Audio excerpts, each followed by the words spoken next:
నమస్కారం ఘంటారావానికి స్వాగతం. ముందుగా ప్రధానాంశాలు. ఈ నెల 19న బడ్జెట్ ప్రవేశపెట్టనున్న రాష్ట్ర ప్రభుత్వం. బీసీ రిజర్వేషన్, ఎస్సీ వర్గీకరణ బిల్లులు ప్రవేశపెట్టే అవకాశం.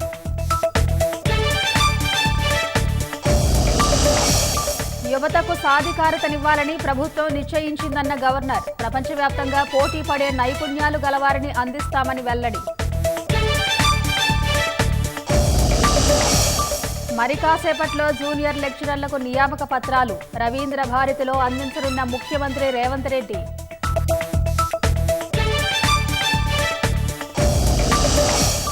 అమెరికాలోని భారతీయులకు అడ్వైజరీ జారీ చేసిన ఎంబసీ.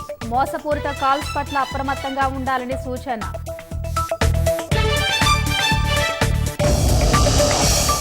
ఎరుపు రంగు టెస్లా కారును కొనుగోలు చేసిన డొనాల్డ్ ట్రంప్. దేశభక్తుడిగా ఉన్నందుకు మస్క్ను శిక్షించరాదని ఉద్ఘాటన.